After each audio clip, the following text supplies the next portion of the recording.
નમસ્કાર દર્શક મિત્રો, કૃષિ માર્ગદર્શન ચેનલમાં આપ સર્વેનું સ્વાગત છે। હું છું સુરેશ, ગ્રામસેવક ખેતીવાડી વિભાગ। આજે આપણે આઈ ખેડૂત પોર્ટલ ઉપર ખેતીવાડી વિભાગની ચાલતી તમામ યોજનાઓ જે ઘટકો રહ્યા એમના આઈ ખેડૂત પોર્ટલ ઉપર જે નામ છે એ નામ અને ખેડૂતો સાદી સરળ ગામઠી તળપદી અને લોક ભાષામાં એ સાધનો ઓજારોને કયા નામથી ઓળખે છે એ વિશે આજે આપણે સંપૂર્ણ માહિતી મેળવવાના છે। આ ઘટકોના નામ, એમના ફોટોગ્રાફ્સ અને સાથે સાથે વિડીયો દ્વારા આપણે સંપૂર્ણ માહિતી રહી એ મેળવવાના છે। તો આ વિડીયો રહ્યો એ આપણે બે ભાગમાં આ ચેનલ ઉપર રજૂ કરેલો છે।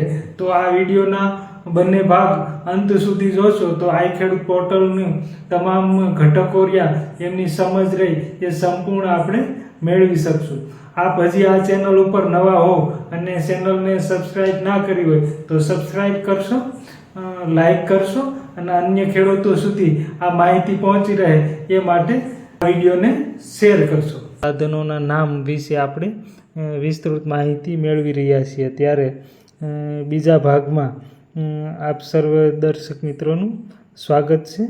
હવે વાત કરીએ તો જે આગળના વિડીયોમાં વાત કરી એ સિવાયના જે ઘટક હવે આગળ આવે છે એ અન્ય પ્રકારના ઓજારો સાધનો, કે જે સાધનો આ ઘટકમાં આપણે નામ વાઇઝ નથી લઈ શકતા, એ અન્ય ઓજારોમાં આવે છે। અને અન્ય ઓજારોમાં એટલે મલ્ચિંગ કરવાનું મશીન, કે જે આપણે મરચીની ખેતી કરીએ છીએ, તરબૂચ, ટેટી, હવે તો ઘણી જગ્યાએ કપાસની પણ ખેતી કરે છે, ત્યાં પણ મલ્ચિંગ કરે છે। જે મલ્ચિંગ કરવા માટેનું સાધન રહ્યું એ અન્ય ઓજારો સાધનોમાં આવે છે। ત્યારબાદ જે ઘટક છે એ ટ્રેક્ટર ટ્રેલર, એટલે ટ્રેક્ટર ટ્રેલર રહ્યું એ આપણે ઘણી જગ્યાએ ટ્રોલી તરીકે ઓળખે છે, ઘણી જગ્યાએ બોગી તરીકે પણ ઓળખવામાં આવે છે।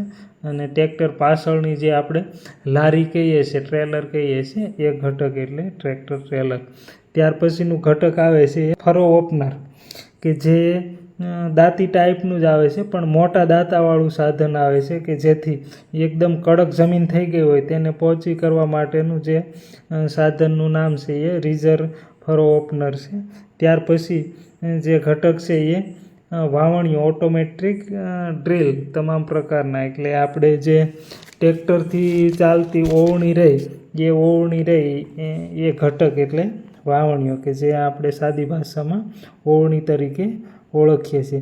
ત્યાર પછી આવે છે સોલાર પાવર યુનિટ કિટ, આપણા પાકના રક્ષણ માટે જે સોલાર ઝટકાનો ઉપયોગ કરીએ છીએ એમને સોલાર પાવર યુનિટ કિટ તરીકે ઓળખવામાં આવે છે।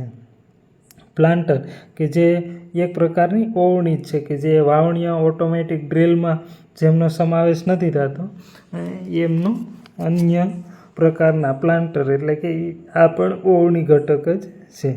ત્યાર પછી આવે છે ride own self propelled multipurpose toolbar, એટલે કે સનેડો, કે જે બુલેટના એન્જિનથી ચાલતો 3 વ્હીલવાળો અથવા 4 વ્હીલવાળો પણ આવે છે। અને ખાસ કરી અને સૌરાષ્ટ્રના વિસ્તારમાં ખૂબ જ ખેતી માટે પ્રચલિત એવો સનેડો ઘટક છે। ત્યાર પછી આવે છે પોટેટો ડિગર। પોટેટો ડિગર રહ્યું એ બટેટા ઉપાડવાનું સાધન છે કે મશીન છે, જે બટેટા જ્યાં વિસ્તારમાં ખેતી થાય છે એ વિસ્તારમાં બટેટા ઉપાડવાનું મશીન। ત્યાર પછી આવે છે વિનોવિંગ ફેન।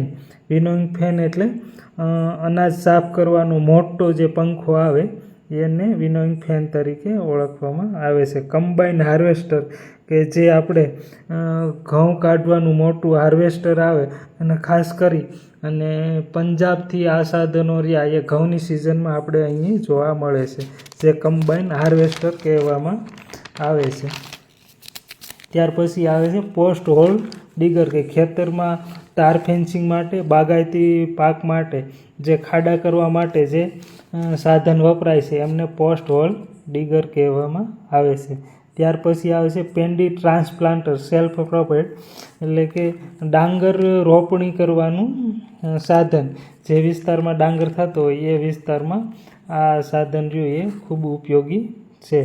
ત્યાર પછી આવે છે ગ્રાઉન્ડનટ ડિગર, મગફળી ઉપાડવાનું મશીન, કે જે ઊભી મગફળી હોય એમાં આ મશીનને હાંકવામાં આવે તો મગફળીના છોડવા અને દાણા સાફ થઈ અને છોડવા રહ્યા એક સાઈડ પાથરા થતા જાય છે. એને ગ્રાઉન્ડનટ ડિગર તરીકે ઓળખવામાં આવે છે.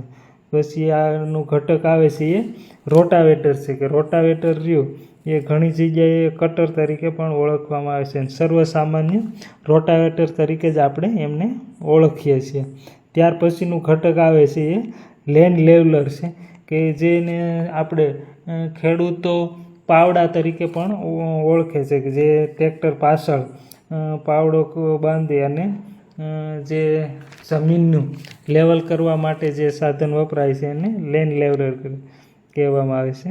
એ પછીનું ઘટક છે એ લેસર લેન્ડ લેવલર, એટલે કે સાદું જે લેન્ડ લેવલર રહ્યું એની જગ્યાએ લેસરથી ચાલતું લેન્ડ લેવલર છે, અને જે જીપીએસ સિસ્ટમથી કામ કરે છે એ ઘટક છે એટલે લેસર લેન્ડ લેવલર. ત્યાર પછી આવે છે તાડપત્રી. તાડપત્રીને આપણે સર્વસામાન્ય રીતે તાડપત્રીથી જ ઓળખીએ છીએ. જે પ્લાસ્ટિકના જાડા પડવાળી હોય એ તાડપત્રી જ સર્વસામાન્ય ઓળખવામાં આવે છે. ત્યાર પછી આવે છે પાવર થ્રેશર, કે જે સિંગલ પાક અથવા મલ્ટીપર્પઝ પાક માટે થ્રેશરમાં જે આપણે પાક કાઢી અને દાણા રહ્યા એમના છૂટા પાડીએ છીએ એ પાવર થ્રેશર ઘટક છે. ત્યાર પછીનું આવે છે હેરો તમામ પ્રકારના, કે જે આપણે ખેતીમાં રાપનો ઉપયોગ કરીએ છીએ. તમામ પ્રકારની રાપ રહીએ, સાદી રાપ એમાં સામેલ છે અને ડિસ્ક રાપ રહી એ પણ આમાં સામેલ છે. ખાસ કરીને સૌરાષ્ટ્રના આ વિસ્તારમાં આપણે સાદી રાપનો ઉપયોગ કરીએ છીએ. એ સિવાયના વિસ્તારમાં જ્યાં જમીન એકદમ કડક હોય ત્યાં ડિસ્ક રાપ નો પણ ઉપયોગ કરતા હોય છે. તો આ જે રાપ તમામ પ્રકારની રહી એ હેરો ઘટકમાં આવે છે. અને ત્યારબાદ આવે છે ટ્રેક્ટર ઓપરેટેડ સ્પ્રેયર, એટલે કે દવા છાંટવાનો મોટો જે પંપ રહ્યો ટ્રેક્ટરથી ચાલતો હોય, અને મોટા ખાસ કરીને બાગાયતી પાકો હોય જ્યાં આપણે નાના દવા છાંટવાના પંપ રહ્યા ત્યાંથી દવાનો છંટકાવ ન કરી શકતા એવી જગ્યાએ આ ટ્રેક્ટર ઓપરેટેડ સ્પ્રેયર, કે જે વધુ પ્રેશરથી આખા પાક માટે અથવા બાગાયતી પાક માટે ઉપયોગમાં લેવામાં આવે છે એ સ્પ્રેયર. ત્યાર પછી આવે છે કલ્ટિવેટર. કલ્ટિવેટર એટલે સર્વસામાન્ય ભાષામાં આપણે સૌ ઓળખીએ છીએ દાંતી તરીકે ઓળખીએ છીએ, જે ખેતર ખેડવામાં કામ માટે આવે છે એ દાંતી.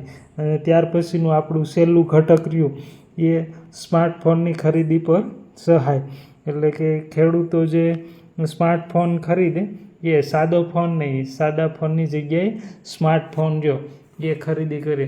તો આ સંપૂર્ણ માહિતી હતી એ આપણા ખેતીવાડીના 1થી 42 ઘટકો જે રહ્યા એમના જે ઘટકો રહ્યા એ આઈ ખેડૂત ઉપર જે નામ છે એ, અને એમની સામે આપણે આપણી ખેડૂત સમજી શકે એ ભાષામાં એને કયા નામથી ઓળખીએ છીએ, અને તમામના ફોટોગ્રાફ સાથે આ વિડીયોમાં આપણે માહિતી મેળવી. તો આપ આ વિડીયોના અંત સુધી બન્યા રહે એ બદલ આપનો ખૂબ ખૂબ આભાર. અને આ વિડીયો આપને જો સાચો અને માહિતીસભર લાગ્યો હોય તો અન્ય ખેડૂતો સુધી આ માહિતી પહોંચાડવા માટે શેર કરશો, અને આપના પ્રતિભાવો રહ્યા એ કોમેન્ટ બોક્સમાં રજૂ કરશો.